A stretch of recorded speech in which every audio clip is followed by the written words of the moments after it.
mu mwaka w'ibihumbi 2012 mu by'ukuri ntabwo nari nzi ngo impanuka yabereye hehe jewe naje kwibona nyuma aho navuyiriye muri koma ko je nari nsinziriye nahise njya muri koma ndakomeza nyine ndasinzira umva bamwe yari yapfuye undi arimo gusamba nanjye ntavuga icyo gihe nyine yiga nibwo yari yasinze agiye mu mbere akajya ambwira ngo mama uzaze ngo kunsura ibyo bintu byababaje abantu nanjye aho nari ndyamye byarambabaje ariko nyine ndaseka ndamubwira sheri nzazi amasomo rero byansigiye menshi cyane harimo ko igice cyose umuntu ikintu cyiza cyakubaho ikintu kibi cyakubaho ako kantu nanjye narakabonye naragatinzeho nagiye ngasubizaho ndeba uburyo yavuye kuri moto yirukanka nine ahubwo naba nuterura kese nk'abari bari bahari bagaterura kese ushobora kuvuga ati uyu muntu wenda aragenda agiye kugurisha kese ariko kuva kuri moto abantu bashyiraho commentaire abantu bamutuka uko nibuka ko yanavuze ko nyine atari n'isugi ku ruhande rumwe kwitinyuka kuba yakwibuka agakingirizo no kugatwara jewe namushyigikira noneho nagenda nagikanga mu Batanzania ubundi nkayifunga nkabyina ntabwo nari noroshye mu bwana ntabwo nari noroshye. Okay, tunawasalimu sana na tunawashukuru sana kwa kuendelea kutizama vipindi vya Imuru TV na tukiwaomba kufanya subscribe kwenye Imuru TV ili mpate vipindi vingine vizuri na muendelee kupata habari mbalimbali.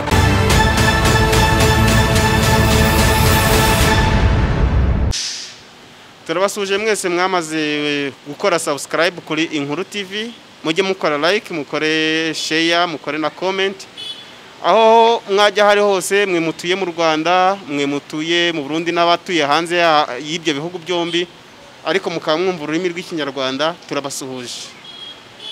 Yewe ubasuhuje nitwa Kubwimana Vedaste, nkuko mubireba imbere yacu dufite umutumirwa. Ntabwo ari umutumirwa utazwi, ariko wenda birashoboka ko mwebwe mwaba mutamuzi araza kubibwira, ariko afite byinshi aduhishiye, afite byinshi agiye kutubwira ku buzima bwe, afite byinshi agiye kutubwira ku buhamya, afite byinshi ari budusangize natwe dushobora kwigiramo mu buzima bwa buri munsi. By'umwihariko rero reka mbe mabwiye ko ari umunyamakuru, ariko reka ibindi byo aze kubitwibwirira. Ni Edith Nibakwe. Ubundi Edith Nibakwe ntaravuga ngo ni muntu ki, tuguhaye ikaze kuri Inkuru TV. Urakoze cyane Vedas. Inkuru TV tugira ibice by'ubuzima, tukagira igice cy'ubuhamya, tukagira n'igice cy'ubukamana. Kandi Edith Nibakwe mu buryo nshobora kuba ntashidikanya aho nzi ko ari umukristo, nagira ngo dutangire iki kiganiro banje kudushyira imbere y'Imana. Reka dushime Imana, turagushimye Imana yacu, tugushimiye neza mu rukundo rwawe, tugushimiye ko waturinze mu minsi yose yatambutse, tugushimiye ko utwemereye no kugira aka kanya k'ikiganiro. Mwami sura kwinginga kugira ngo bane natwe mukawera tuganirize, kugira ngo ibyo tuganirira hano bigirire umumaro abatwumva, abadukurikirana aho baba bari hose. Tusenze dushimye mu izina rya Yesu, amen. Amen. Edith Nibakwe rero ku bantu batamuzi ni muntu ki? Edith Nibakwe ni umunyamakuru nkuko wabivuze.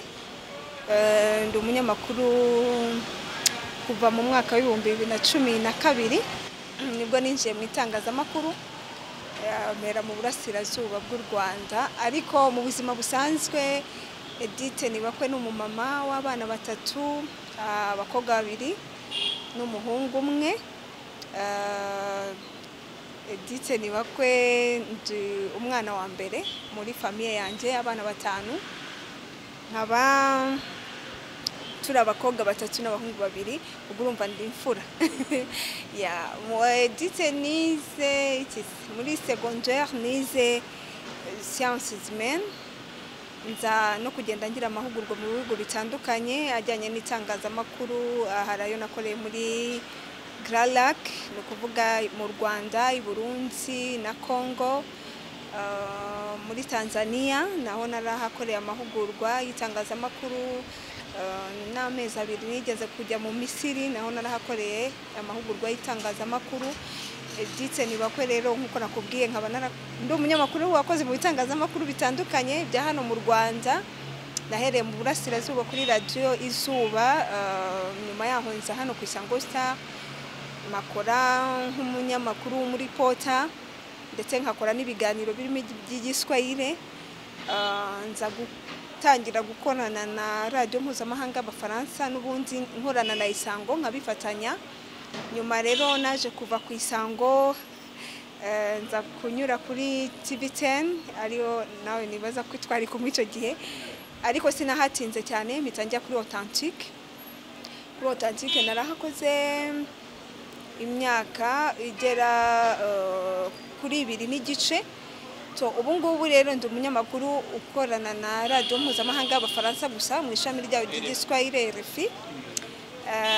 nkaba nanikorera ikiganiro cy'igiswahili ikiganiro cyitwa Longaname benshi bamaze kumenya ni ikiganiro nkora ku bufatanye na Isango Star nikorera kuri Isango TV naho ngaho Editse n'uwo sinzi niba hari ibindi bidasanzwe waba ushaka kumenyaho warutubwiye Editse nibakwe mu buzima busanzwe wari we ngira ngo abantu bamaze kumumenya ariko nkuko nambuze nuko nzi kuri umukristo by'ubukristo bwo wabivukiye mu cyaje nyuma umukristo uri ku rwego rw'umuririmbyi ndavuga ni umutambyi ni umudiyakoni ni umuhereza bimeze bite wabyinjiye mutebyo kugeza uyu munsi navukiye muri famille y'Abaprotestant aho twabaga bari Abalutheran ntabwo mu Rwanda bahari benshi nari Tanzania icyo gihe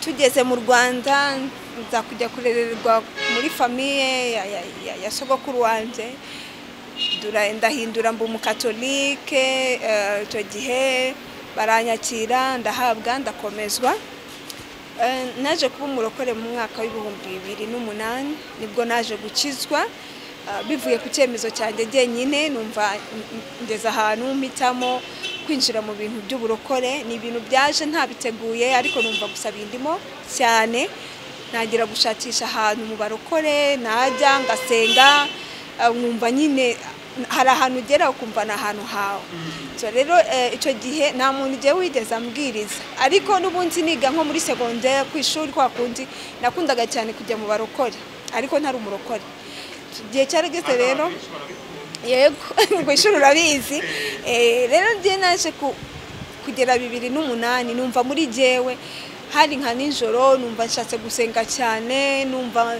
nagiye kumva nkunze indirimbo cyane numva ngomba gushaka nyine ahantu njya mu barokore nagiye nja mu matorero atandukanye nkahaca nkasengera ku cyumweru ariko nkumva hari ahantu ntaragera so naje kuza rero njya mu itorero ahantu Remera nakirwa n'umupasiteri wabo aranganiriza noneho ndamubwira je ndumva nshaka gukizwa nshaka kwinjira mu bintu by'abarokore aranyakiriza gakiza ntangira icyo gihe nyuma y'igihe gitoya ndabatizwa oya ni itorero ryitwaga Umuco Ministry yari ministeri imwe yitwa Umuco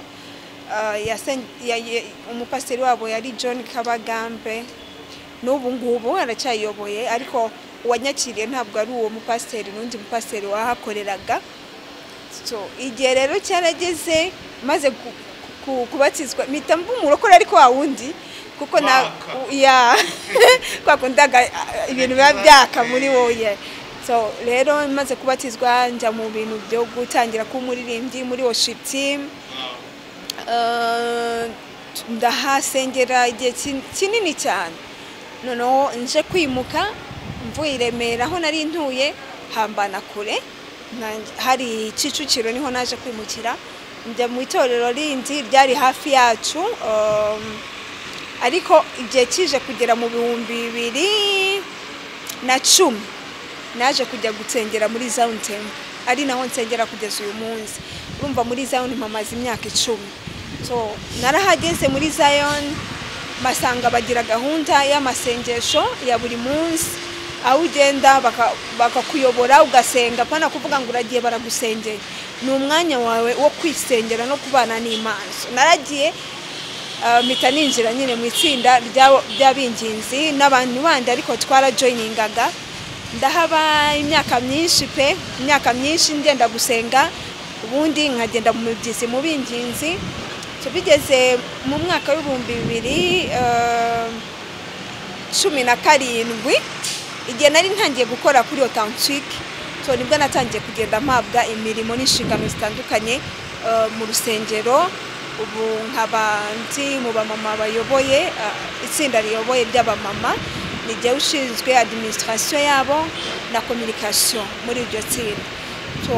Ni umurimo ubutoroshye, kandi haba hari abamama benshi muri Zion, benshi bize bakuze banduta, ariko nibaza ko ari nk'Imana iba yakugiriye icyizere. Aho ngaho niho ndi guhera 2018 nibwo nasengewe kuri uwo murimo, kugeza uyu munsi ndacyawukora. Wenda ntibyari ngombwa cyangwa se muri gahunda y'ibyo ndi kubaza, ariko abantu bakunze kwibaza ati kubera iki umuntu ahindura idini? Jewe nibaza ko hari impamvu nyinshi zituma abantu bahindura idini. Abantu benshi usanga barakuriye mu rusengero rumwe n'ababyeyi babo babajyana, ariko igihe cyagera cyo kwifatira imyanzuro akajya ahantu yumva hamunejejwe. Ikindi umuntu ahindura idini, nkanjye wenda urugero rwanjye, inyigisho wenda nagiye muri Zion kuhatembera bisanzwe, ariko inyigisho nahasanze zarankuruye. Ndavuga hano hantu ariko hari inyigisho, kandi naje gusanga ntaribeshe kuko nahigiye ubwenge bwinshi butandukanye maze no gukura. Abantu rero bahindura idini, hari abantu bafite umuco muri bo. Uyu munsi yasengeye aha, ejo yasengeye aha, ejo yasengeye, bafite umuco wo kuzerera muri bo, barahari. Ntabwo ari mwiza kubera ko bituma udakura mu bintu by'Imana, kuko ushobora kuza hano ukiga ibi, ejo wajya ahandi ugafata ibindi. Ntabwo ni nko mu ishuri uzareba umuntu uhora uzerera, uyu munsi abandi bizi ibyo adahari, biramwangiza. Jewe ntabwo njya mpakanya abantu bahindura idini, kuko nanjye nararihinduye, ariko ntabwo njya nemeranya nanone n'abantu bazerera. Bafite ni ukuzerera, ntabwo bahama ahantu. Nk'ubu nkubwira nagiye muri Zion nkururwa n'inyigisho, uyu munsi mafite imyaka 10 kandi nta gahunda yo kuhava mfite, kubera ko narahagiye mbona icyo nashakaga ndakibona, ndiga ari inyigisho zo mu mwuka, ari inyigisho zo mu mubiri, mfite ibintu byinshi mpigira. Ndahari, nta gahunda mfite yo guhindura, ariko bijya bibaho ko umuntu ahindura idini. Reka tujye ku cyatumye tugutumirira ku Inkuru TV. Tunagushimira kuba wemeye kuza kuganira natwe. Mu by'ukuri wenda kuba atabizi bari kwibona, wagize impanuka ikomeye, navuga ngo nanjye mbashoke, kubera ko muri icyo gihe hari hashize igihe gitoya twari turi kumwe, numva ngo wakoze impanuka. Gihe nabonaga yuko utazakira, nkabona mbese ndi kukubara mu batashye, numva mbese biranshotse ukuntu sinzi uko nabivuga. Ariko hari n'abandi babibonye, wenda si Inkuru TV uganiriye nabo gusa, hari n'ahandi mwaganiriye, ariko nifuje ko n'abakurikira Inkuru TV nabo bamenye iby'aya makuru. Mu by'ukuri impanuka yagenze ite, yabaye ryari, yabaye na moto n'imodoka? Turagira ngo tubwire iby'urwo rugendo rw'iyo mpanuka uko rwagenze. Urakoze cyane Vedaste. Ni impanuka yabaye mu kwezi gushize, nibwo twujuje imyaka 2. Ngenda mbwira n'abantu iyo bigeze kuri iyo tariki vama ndayifeta, kubera ko uko dufeta anniversaire njye nyifata nk'itariki ikomeye, kuko ni itariki Imana yankoreyeho igitangaza gikomeye, atari uko ndi mwiza nkiranuka kurusha uko abo twari kumwe batashye muri iyo mpanuka. Ndayifeta nkashima Imana ko yanyongereye iminsi yo kubaho, kandi nkahora nyisaba ngo izashoboze gusohoza umugambi n'icyo yansigarije muri iyi myaka. Ni impanuka koko yabaye hari ku itariki 16 z'ukwezi kwa 8 2018. Byari mu ijoro, nari mvuye ku kazi kuri Authentique, ariko mvuye ku kazi nca ku rusengero, twagiraga amateraniro ya nimugoroba. Dusoza rero amateraniro 2:30. dushoje amateraniro muri ayo masaha numvaga ngomba nyine gutaha. Icyo gihe nari nari mu Kinyamata, ntabwo nabaga hano i Kigali, nari narahavuye, nari mu Kinyamata mvuga reka nimuke, nta mpamvu yo kugira ngo ngume mu mujyi, ejo ntekereze, ejo tuzubaka, mfite umuryango. Noneho natahaga buri munsi Nyamata nkorera i Kigali. Rero dushoje amateraniro ngiye gusohoka, ariko numva umutima ntabwo unyemerera gutaha. Ndongera nsubira mu rusengero nicara jyenyine, ntabwo numvaga ngo ndasengera iki, ariko numvaga gusa umutima wanjye utiyumvamo gutaha, ariko ntazi byari byo. So ndahicara, nyuma nza kugira umuntu tuganira, nahasanze nawe basigaye mu rusengero, turangije hafi nka saa 4, saa 3, saa 4, ndavuga ariko reka ntahe. Ariko noneho numva umutima wanjye, yego numva umutima wanjye ntugize ikibazo. Ndasohoka, nca ku bantu bari bakiri aho ngaho, barambwira ati Edith ko nawe watinze gutaha. Ndabwira ngo nyine nari nkirimo ndi gusenga. So urafashe moto kuva kuri Zion, nari ngiye i Nyanza niho twategeraga amabisi atujyana Nyamata, ariko turimo tuzamuka tugiye kugera centre. Ndavuga ariko ko mu gitondo mfite kazi, nagiraga ikiganiro cya mu gitondo saa 1 kugera saa 4, reka mfate taxi voiture ziba zihari hariya centre. Noneho apana i Nyanza hano centre kuri station, ndavuga reka ngende muri taxi, bitume ngerayo kare nduhuke, mu gitondo mfite akazi dore natinze gutaha. Rero nabwiye umumotari ngeza centre, arangeza mpasanga imodoka rwose irimo n'abandi bantu tujyamo. Nibuka ko nyuma yanjye hagiyemo umumama umwe gusa. Oya yari mini, oya narwo yari mini bus, yari akavoiture. Tujyamo rero, turahaguruka, turagenda, tuganiraho n'umumama wagiyemo nyuma gato cyane, gato turaganira. Twagiye kugera nk'Inyanza jewe nasinziriye, noneho nyine ndasinzira, turagenda. Mu by'ukuri ntabwo nari nzi ngo impanuka yabereye hehe, ntabwo nari nzi uko byagenze, gusa uko twagendaga twahuye n'indi modoka yavaga Nyamata, turakubitana. Urumva imodoka zaragonganye, byari bikomeye, imodoka yarangiritse ku buryo jewe naje kwibona nyuma aho navuyiriye muri koma. Ko je nari nsinziriye, nahise njya muri koma, ndakomeza nyine ndasinzira. Umva bamwe yari yapfuye, undi arimo gusamba, nanjye ntavuga, ku buryo babaraga ko twese dushobora kuba twapfuye. Niyo makuru nari bambwiye nyuma, ariko nari navunitse. Bamwe bakavuga ngo mu mureke yavunitse umugongo, ubwo bamaze kudukura mu modoka. Umva bwari bwije ko jewe naje kukanguka hagati yo mu masaa 6 z'ijoro na saa 7. Nkanguka tugeze Nyamata none ku bitaro, ariko bahita nkangutse bahita bantwara Kanombe. So ngeze Kanombe rero nari nabyimbye inda, bahita babona ko naviriye mu nda. Cyagombaga kubaho nyine nukumbaga kugira ngo bamfashe, bankorera operation. Urumva twageze Kanombe mpita nongera ndatakaza ubwenge, kugeza igihe nagiye muri salle d'ope, kugeza igihe naviriyeyo. Ntabwo nzi ngo nakangutse amasaha yasangahe, gusa nyine nagarura ubwenge, mbona abantu benshi, ariko ntabwo nshobora kubwira ngo bari bande. Harimo abanyamakuru, harimo inshuti, ariko ntabwo namenyaga ngo ni bande. Gusa nakangutse mvuga nyine nk'umurwayi wese iyo yarembye aravuga cyane. So giye baravugaga bati umuntu uvuga gutya nta nubwo ashobora kubaho. So bigeze aho rero biba ngombwa ko bafata icyemezo cyo kunjyana Faisal. Njye ngo naraye Kanombe, nimba atari rimwe ni kabiri, numva simbyibuka neza. So njya Faisal rero niho narwariye cyane, niho namaze igihe. Urumva bagombaga kumbaga, nari navunitse base ahantu henshi, nari navunitse iri gufwa rya femi, urumva imbavu, ahantu henshi pe. So harwariye nk'amezi 2 arenga, ariko ndashima Imana nyine niho nzi utuntu twinshi twagiye tuba, kuko nibwo nagiye ngarura ubwenge kugera igihe bansezerera. None ntaranamenya no kwicara, ari uguterura bagashyira mu kagare, bavuga bati bizafata igihe. Ariko ndashima Imana ko uyu munsi ndi muzima, ndagenda pe nta nubwo wamenya ko hari icyabaye mu mubiri wanjye. So mu ncamake amakuru y'impanuka nuko nguko yagenze. Nibyo birumvikana, urashima Imana ko yagize uruhare mu kugira ngo ukire kandi ubeho mu gihe abandi bari batashye. Ariko se mu by'ukuri niwe wasigaye koko mu bantu mwari muri kumwe mu modoka ugasigara ubaye muzima?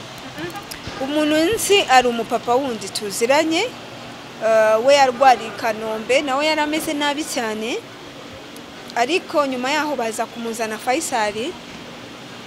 Avuye rero mu bitaro yahise aza kundeba, ariko nyine akimeze nabi. We ndamuzi n'ubu tujya tuvugana, nyine yabaye musaza wanjye. Abandi ntago mbazi niba bahari, ariko yarambwiye yuko ngo umushoferi bamubwiye ko ahari, ariko abantu tuziranye ni twebwe babiri. Yego, kandi abantu jewe nzi amakuru yabo y'impamo bapfuye n'abamama babiri.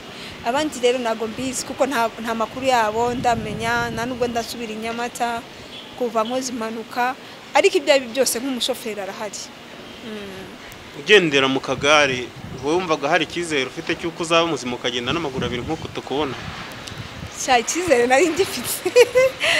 Nari mfite icyizere, ntazi aho kiva, nari mfite icyizere. Ahubwo uyu munsi hari ibintu bumwe na bumwe mpura nabwo ugasanga nta kwizera afite guhwanye n'icyo gihe.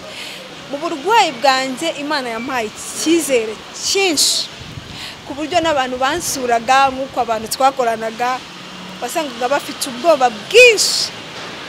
Hari bamwe batanabyihanganiraga, byarengaga ubwenge bwabo, ariko jewe no mu magambo naturaga n'ibyo nabaganirizaga nari mfite kwizera. Nababwiraga igihe kizagera Imana izanteranya nzongera ngende. Ntabwo nari mfite icyizere gishingiye ku kintu icyo ari cyo cyose. Ntabwo usobanura nkakubwira ngo mfite facts zituma nkubwira ko nzagenda, ariko nari mfite icyizere yuko Imana ubwo yansigaje ntabwo izanyemerera ko mba mu kagare. Byari kubaho wenda sinkavemo nk'uko hari n'abandi bibaho, ariko jyewe ukwizera kwanjye kwambwiraga ko nzagenda. Ntabwo mbizi nta nubwo nakubwira ngo ni iki washingiragaho, ariko nari nzi ko bizatinda bigatebuka, ariko nzagenda. Kandi ukwizera kwanjye nari mfite, Imana yarabishohoje pe. Abana bawe uvuye muri koma, wenda mwabashaka kuvugana, ubonaga ibintu byakubayeho barabyakiriye bate? Icyambere ndi umuntu utajya ugaragaza cyane ko mbabaye cyane. Hari ibintu bijya kunanira kwihanganira, biba ari ibintu bikomeye. So abana ntabwo nigeze mbereka ko mbabaye. Ndibuka n'umunsi bansura, baransuye Faisal, byari bigoranye ariko kugira ngo bahinjire, ariko nk'uko wahoze ubivuga uko buri muntu wese yatekerezaga ko nshobora gupfa, ngiye ngo barapushinze cyane kugeza igihe babanzaniye, kugira ngo byibura abana mama wabo nanagenda bazabe baramubonye. Niko nibaza. So bambwira ko abana bari buze, nasabye nyine ko bantera painkillers.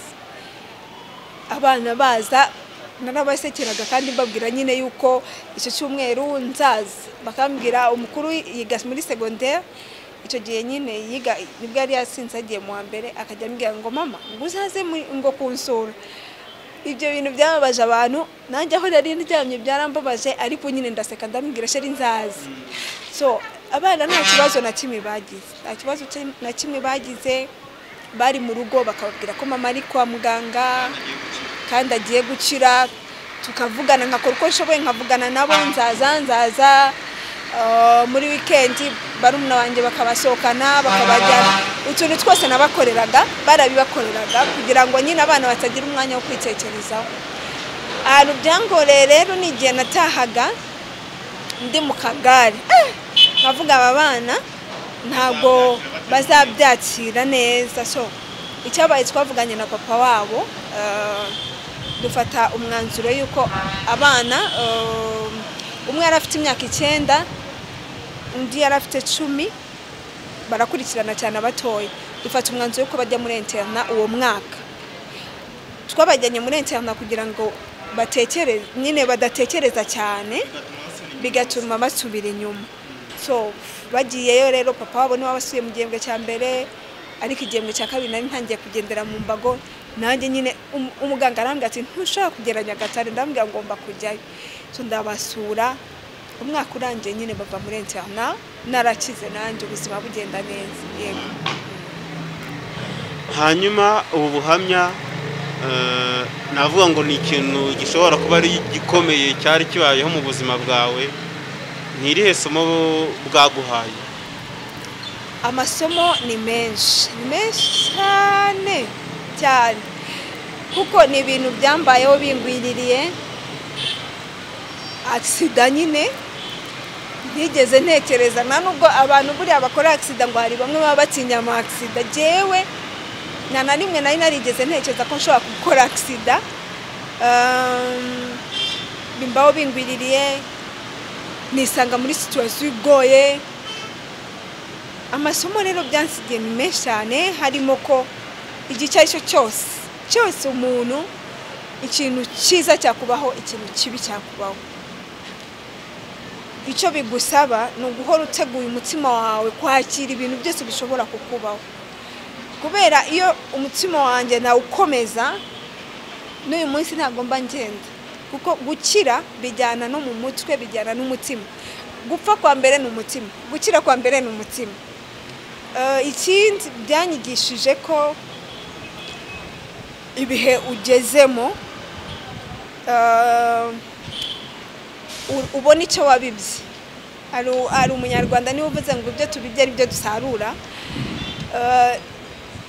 Nabonye kubana neza n'abantu, kuko nabonye abantu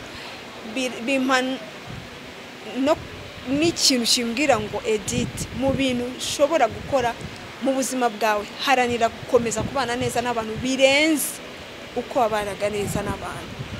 Ikindi byansigiye isomo ryo kwizera Imana ku rundi rugero, nk'uko nakubwenda umukristo, nta kintu na kimwe Imana kinanira, keretse bitari mu bushake bwa. Niyo bitinze birashoboka ko Imana ishobora gutinda gufata umwanzuro w'ikintu, wenda kugukorera ikintu nka kuriya nkatinda mu bitaro. Imana hari icyo bishaka kugira ngo wige cyangwa bikuzengurutse nyine byige. So amasomo ni menshi cyane ariko cyane byansigiye y'ubuzima, kandi ngenderaho uyu munsi, amfasha, anyigisha. Ikindi nta kintu na kimwe ushobora guhura nacyo numva nyine ngo kirakomeye, umutima witumbwira ati Edith, wavuye kuri cya gitanda cya Faisal, uyu munsi ukaba wirukanka, hari ikintu na kimwe cyananira Imana. So rero nayo masomo n'ayandi menshi ntashobora kukubwira, kuko uko umunsi wije ukuje, ikintu muye nacyo mpita nkoresha experience nakuye muri kiriya gihe cy'uburwayi. Hanyuma kubabona ubu buhamya bo ni iki wumva bwabafasha cyangwa bwabigisha? Abakurikirana ubuhamya bwanjye nababwira ko bakwiga icyo nize, yuko nta kintu na kimwe kinanira Imana, nta situation n'imwe wageramo ngo ye kurangira.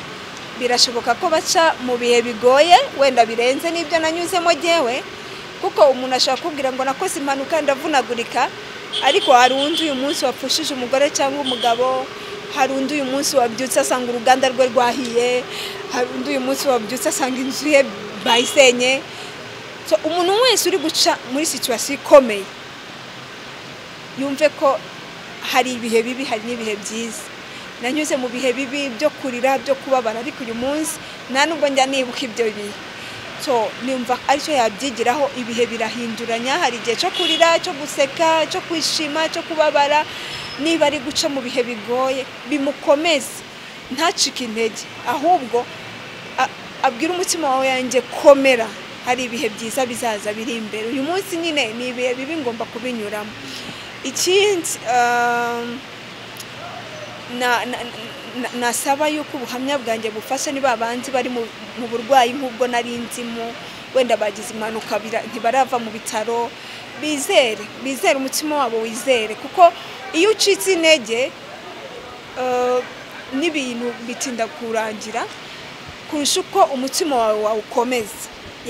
Kandi ntabwo ibyakubayeho ari wowe wenyine, ari ukuntu abantu banyura mu kintu akatangira kuvuga kubera iki jyewe akareba ibyanyuzeho ejo akareba iby'ejo bundi ntanatekereze no ku bandi arebe n'uri iruhande rwe niba wavunitse akaguru arebe uri iruhande rwe wenda wagize ikibazo cyo mu mutwe so situation arimo yiyitindaho cyane ahubwo arebe inyuma y'iyo situation arebe bagenzi be ibyo banyuzemo wenda avuga ati Edith niba yaravuye hariya jewe ufite ikibazo cy'ukuguru nzahava no kugenda tugana ku musozo ni iki bivuze cyangwa se wabyakiriye ute kuba impanuka yarabaye nyamara wiriwe mu masengesho?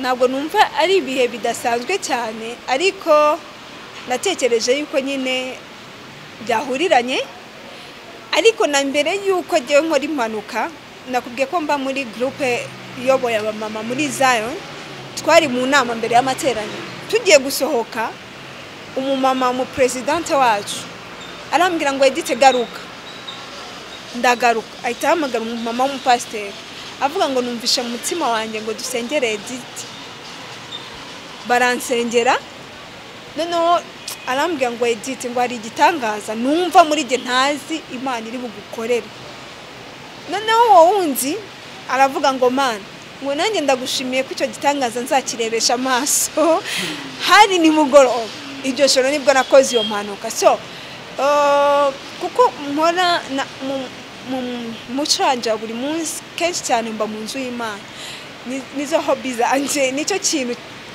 ngiri nyuma y'akazi nyuma y'umuryango nyuma yo kuba ndi kumwe n'abana ntabwo ngira gusurana cyane ntabwo filime cyane gutembera cyane kenshi umwanya wanjye mfite akanya gatoya mpita nirukatira ahantu nyine haba muri sengero jyenyine haba ahantu ndi gusenge jyenyine so rero nibaza ko Imana yabikoze muri icyo gihe kugira ngo itegure umutima wanjye ahari nuko kwizera nari ifite niko yateguraga wenda itegura umutima wanjye iki kintu ngiye guhura nacyo niko nibaza.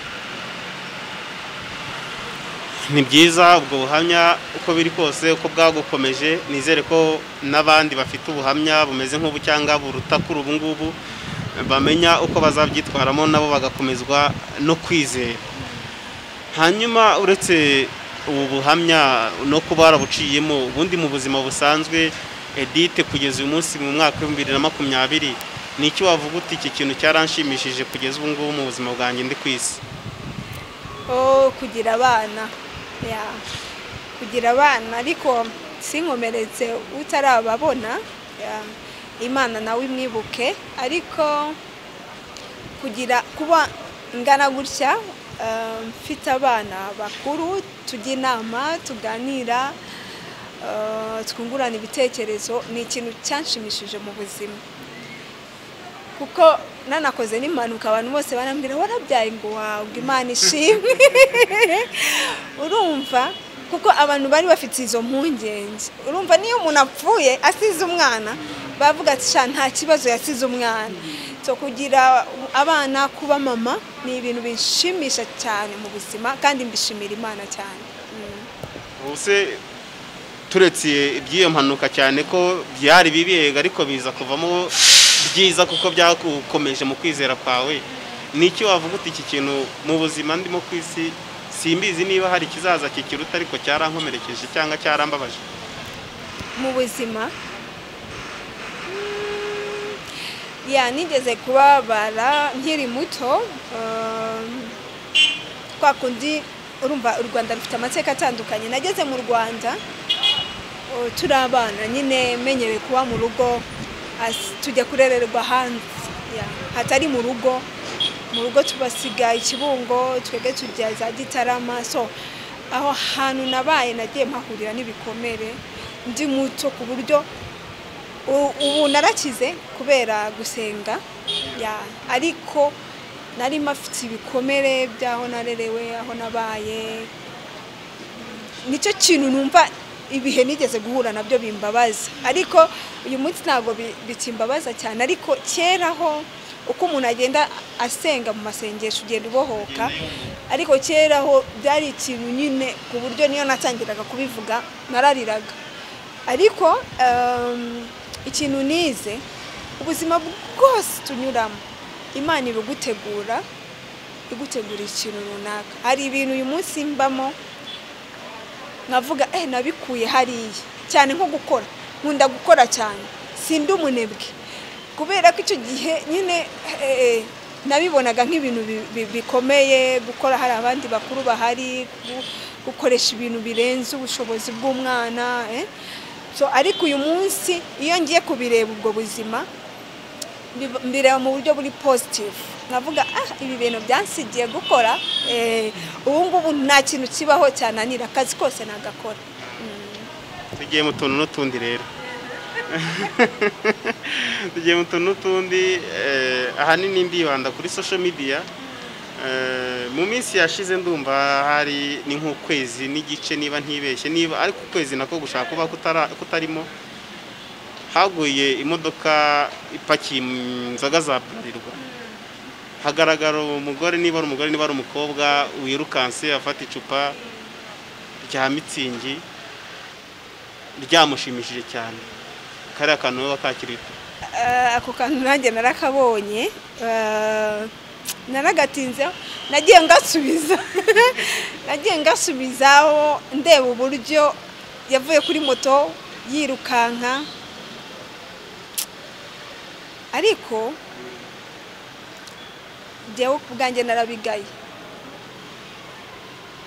Veda hari ukuntu umuntu akora akantu gato abantu bakabona ni n'akantu gasekeje, ariko uzatinye umukobwa cyangwa umugore ushobora kuba yagendaga kuri moto akemera akava kuri moto akajya guterura akiruka. Jewe uriya muntu mubara nkaho adashobora no kuba umwizerwa. Niba abantu bahari ntugire, biragoye cyane uriya kugira ngo uzamusigire nk'ikintu kireba gisigaho ngaho. So muri make narabigaye kandi abantu benshi bagiye babivugaho ibintu byinshi bitandukanye. Hari utarabigaye, ariko kubwanjye narabigoye, nabonye atari ibintu bibereye umwana kuko nabonaga ari umukobwa byanze bikunze. None se ko hari n'abateruraga amakese atari n'icupa rimwe? Nine ahubwo nabanuterura kese nk'abari bari bahari bagaterura kese, ushobora kuvuga ati uyu muntu wenda aragenda agiye kugurisha kese, ariko kuva kuri moto urumva nk'impanuka ihari ibaye turi hano twese ukabona abantu ushobora gusa nabo ntabwo nabibashimira. Wenda uriya munsi yari amacupa y'inzoga. Hari urugero mu minsi yashize ndi Tanzania, ikamyo yaraguye ya essence, abantu bajya gupakurura, niba ubyibuka abantu barapfuye benshi cyane ahantu abantu bose barapfa. So narabigaye, uretse n'uwo mukobwa n'abandi bose babikoze narabigaye, kuko gishobora kuba cyaguye gutyo ukajya gufata inzoga, undi ukahahurira n'undi nawe ashaka inzoga akakukubita icupa ugapfa. So ntabwo ari byiza, ntabwo ari byiza. Ako ni kamwe, ariko social media muri iyi minsi ziri gukora cyane, ariko n'inzego zishinzwe umutekano nazo navuga ngo ziri gukora cyane, wenda nubwo zitaragera ku rwego rw'umuvuduko social media iriho, ariko bigaragara ko n'inzego z'umutekano nazo ziri maso. Mu minsi ishize nabwo twagize dutye tubona abantu bemeye gushyira ubwambure bwabo hanze, kandi ari abanyarwandakazi, ibintu wenda tutari tumenyereye. Hari abo bagiye baganira bagategeka akavuga ati nuko ari bari bagaragaye n'ubundi birasanga. Wewe ibintu nkabiri ababyakirute ntago byagutunguye? Mu Rwanda ntago twari dusanzwe tubimenyereye, ariko wenda bariya kuko ntabwo nigeze ndeba video yabo, nirinze kubireba buryo nari mfite n'umuntu arambwira ati mbikwereka se ati ngenda bifite, narabyirinze kubireba. Ariko iyo turebye imikoreshereze ya social media uyu munsi, abana b'abakobwa urabona iyo umuntu ari muri adolescence ababona ari mwiza, ashaka kubyereka buri muntu wari we wese cyane. Niho naringiye kugera. Hari abantu babikora nka business kuko yiyemeje gukora business, ariko mu Rwanda nibaza ko tutaragera aho hantu. Hari ababikora kubera kwigana abandi. Mu by'ukuri jewe ahantu maze kugera experience, ibyo ndeba nuko hari umuntu nyine wiyemeje gukora ubucuruzi bwo kwambara ubusa. Ariko iyo bigeze nanone mu muco wacu nyarwanda, jewe nje nibaza nk'iyo yapostinze agaca nka hano urabona abantu baba bakuzi wowe utanabazi niba postinze ifoto ntuzi ngo yarebwe nande so nibaza ko ntago ari ibintu byiza kubera ko uyu munsi barabikora ariko hari igihe azifuza ko biriya bintu bivaho anabisibe ariko ntazi wakoze screenshot ntazi wabisa ka video ntazi kugera mu myaka azifuza ko biriya bintu bitaba kuri social media bitagikunze icyo gihe bishobora no kumuviramo n'indwara yo kumva yumva afite ikintu mu mutima abantu barambona gute uzarebe uyu munsi hari ibintu twakoraga turi abana ariko uyu munsi ntubushaka no kubitekereza ko ibyo bintu wigeze ubikora kandi nta trace ibisigaye ibikwibutsa noneho mbwira nkiyo ufite ikintu kibikwibutsa waba utangiye kubyibagirwa umuntu akahita koherereza agafoto kawe wambaye ubusa cyangwa video yawe so ni ibintu bishaka kukubuza amahoro mu buzima bwawe bwose nge ntabwo mbishyigikira n'Imana izamfashe cyangwa n'umwana n'Imana izamfashe okay mfite abana barimo babana b'abakobwa n'abahungu niyo nganira nabo uyu munsi ngerageza kubibaganiriza kuko bajya no kuri social media nk'umukobwa wanjye abari kuri Facebook ku buryo nyine mba mvuga ibyo byose arahura nabyo so nkamuganiriza nkamubwira abantu mu chattinga ntuzi nibande social media ikoreshwa gute nyine ndagerageza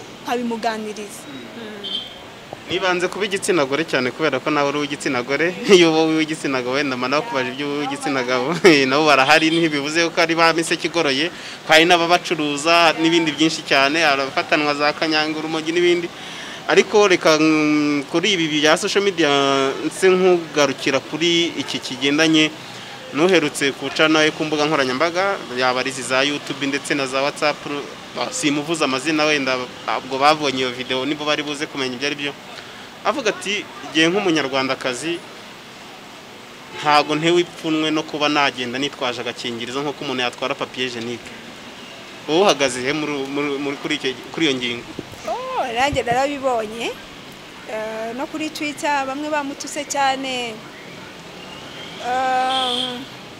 ntabwo narebye ikiganiro ndebe context yarabivuzemo kuko sinakurikiranye ikiganiro cyose nabonye gusa abantu babisharize nabonye abayipostinze kuri Twitter abantu bashyiraho commentaire abantu bamutuka kuko nibuka ko yanavuze ko nyine atari n'isugi so ku ruhande rumwe birashoboka ko yagira ngo atinyure n'abana bandi b'abakobwa tutirengagije ko uretse kuba umuntu usenga uretse kuba utoza abana bawe imico myiza ariko ibihe tugezemo abana b'abakobwa gusambana babifashe nk'ibintu bisanzwe ku ruhande rumwe kwitinyuka kuba yakwibuka agakingirizo no kugatwara jewe namushyigikira sinzi wenda uko abandi bari bubyakire ariko n'ubundi ababizi ko agiye gusambana avuye mu rugo agiye mu nzu y'umuhungu nta kindi arabizi yuko biri bube ahubwo yaba ari intwari kwibutsa mugenzi we kwikingira kuko twigisha abana bacu kwifata ariko hari aho bigera umwana bikanga wenda afite ibigare nyine ku ruhande rumwe jewe ntago namuciraho iteka cyane naranabitekerejeho ndavuga ariko nta comment nashizeho ndavuga ariko jewe ngiye gushyiraho comment nashyiraho iyi narabitekereje hari igihe ntago ari buri kintu cyose ushyiraho comment ariko narabibonye kuri Twitter sinzi umuntu wari wapostinze abantu barimo bavuga cyane none ndavuga ku ruhande rwanjye jewe nihe comment nashyiraho nzanga ku ruhande rumwe ntago namutera amabuye we ababizi nyine ngiye aho ngiye wenda nshobora guhura n'umuhungu ko yaravugaga ati ntushobora kumenya aho ngiye nyine uko niko ameze niba ashobora kuba ahura n'umuhungu bakaryamana atabiteguye atabishyize muri gahunda ni ukuvuga ngo agomba nyine kwiproteja akavuga ati aho kugira ngo nzagende bingwirire nta kafite nta komfite nibaza ko wenda yabivuze ashaka gutinyura abandi bakobwa ariko nk'uko mubizi nanone mu muco wacu hari ibintu bitavugwa buriya abanyarwanda barasambana ariko ntibabivuga ashobora no gutereta umuntu ariko iryo jambo atarisoye ariko mu banyamahanga urugero je nabaye Tanzania cyane mu Batanzania biravugwa ku buryo n'ibiganiro birirwamo ntushobora gusanga abagabo batatu bicaye isaha ishire nta kindi kintu kuko bo niyo umukobwa aciyeho aramubwira tuwamubonye urumva imico igenda itandukana so impamvu bamuteye amabuye cyane nuko mu muco wacu hari ibintu bitavugwa ariko nanone nk'umuntu witinyuse kubivuga ndetse namutera amabuye tujye dusubire mu bwana bwawe hari ibintu abantu bajya bakumbura bagatekereza ari abana bakoraga imikino y'abana akenshi hari igihe umuntu avuga ngo iby'abana buri wese akumva ibye hari udukino abana bakoraga hari ukwihishanya hari gufata amavoka bamwe bakayashyira mu bitaka bayatara abandi bakayashyira muri za vetiveri hari yemwe n'utundi tuntu twabaga mu mashuri abanza agasanga hari akantu umuntu yafashe na n'ubu kakaba kakigaruka mu mutwe ndibuka yuko nkatwe twajyaga dufata amezi yo mu kinyarwanda aho twajyaga tuvuga tuti ngo amezi yacu mu kinyarwanda uko yose ari 12 mutega amatwi nyababwire mwiyumvire uko ntari meza Mutarama Shantare Werurwe Mata Gicurasi Kamena Nyakanga Kanamanze rukwakira ugushyinguko zarashize narashize no kajyaga Mubaje ikibazo kirekire nta kibazo we nakahe kajya kagaruka mu mutwe wawe wakoze mu buto bwa nakoze skanda mu buto bwanjye rero nakundaga kubyina pana kinyarwanda kuko sina fete muri iyo myaka kugeza giye mu myaka 10 sinabaga mu Rwanda noneho nagenda nagikanga mu Batanzania ubundi nkayifunga nkabyina noneho nkagira mubyara wanjye twabanaga gataha mu rugo arira akabwira mama nyine mushiki wanjye agenda arira abyina byanteza nyina nteza isoni mu bantu ako kandi n'ubu ngubu njya nicara nkavuga ubundi nagenda nagikanga kubyina icyo ni icyambere icya kabiri najyaga nsanga kubwira ntiza creyo ndakantiza iki noneho umunsi umwe ndabakusanya bose abantu mfitiye amadeni wowe nkurimo iki creyo wowe nkurimo iki ngiki ndabazana bageje mu rugo mbwira mama uyu arashaka creyo uyu arashaka iki ndanje nenda mbwira ubwo mubibagurire uyu yampaye 10 uyu yampaye icyo kintu nico no mu rugo bajya banserereza akambwira ati kuko mu bwana bwanjye narakubaganaga cyane nakoraga amaskandali menshi kuko na papa yarankubise ageze arananirwa ariko ibaze kujyana ku ishuri kanga ubundi ukagenda ubyina noneho ikindi ugafata abana bose bo muri class kamubwira ati tugende mu rugo kabwira mama wawe uyu muhiki urumva nago nari noroshye mu bwana nago nari noroshye nabaye abanyamakuru wagiye utubwira amaradiyo n'amateleviziyo wagiye ucaho menshi nabahe bantu ujye ukumbuye gukorana nabo nkumbura abantu twakoranye cyane ku Isango ku Isango icyo gihe barahavuye benshi mu makuru twajyaga dukora inama y'amakuru mu gitondo nawe ubwawe ukaba ufite amatsiko amakuru cyane iyo amakuru yabaga ari buvugwe na Kabendera na Munana nkumbura ibyo bihe hari abanyamakuru Munana Kaben Mwanafunzi Aisa icyo gihe n'ubu arahari Inesi Dani Eric bagiriye ubusa reba nawe iryo tsinda rigizwe n'abo bantu ibyo bihe njya mbikumbura cyane n'abandi batandukanye ariko nibyo bihe byanshimishije kuko nizo nzozi nagiraga numvaga agiye nimba umunyamakuru nyine ngomba gukorera ku Isango ariko nkahakora kubera ko hari abo bantu kubera yari equipe iri strong kandi bagakora ibintu by'ubunyamwuga so njya mbikumbura cyane gukorana nabo ariko nyine nibyo ubuzima umwe bumutwara ha undi bukamutwara ha iyo umuntu kandi akura nyine agenda areba hari inyungu iki kiganiro tugeranye rero wakibonye ute nakibonye neza ndabanye neza kandi ndagishimiye. Ngira ikibazo nkunda no mu biganiro nkora ntabwo njya nkunda gukora ibintu bitarimo professionalism. Niyo mpamvu iyo umuntu anumiye mu kiganiro mba nifuza tuganira ibintu bigirira abantu akamaro. Okay, twaganiriye twebwe wenda bazadukurikirana nibo bazavuga ati ikiganiro nkigiyemo iki ngiki, ariko ku bwanjye ni ikiganiro cyiza kandi nifuza ko uzagikurikirana wese kizamwubaka akagira akantu wenda kamwe akuramo, kuko kumara umwanya ungana gutya uvuga abantu ntibagire ikintu bakura mu kiganiro cyawe ntabwo ari byiza. Nkunda gukora ikiganiro gisigira abantu byibura akantu kamwe kamwubaka, bana kuvuga ubusa, kuvuga oya nanjye kuvuga urugero rubi. Ntabwo ndi mwiza mu Giswahili ariko nzi yuko uri mwiza mu Giswahili. Ngira icyo ubwira abakurikiye Inkuru TV mu gusoza iki kiganiro cyacu, nibyo watubwiye, hanyuma noneho babwire mu Giswahili nyine bumva urwo rurimi nabo babashe gusogongeraho. Okay, tunawasalimu sana na tunawashukuru sana kwa kuendelea kutizama vipindi vya Inkuru TV, na tukiwaomba kufanya subscribe kwenye Inkuru TV ili mpate vipindi vingine vizuri na muendelee kupata habari mbalimbali. Pia namshukuru sana Veda. Asante sana. Asante sana, Mungu akubariki. Mungu akubariki sana na wewe, na hongera sana.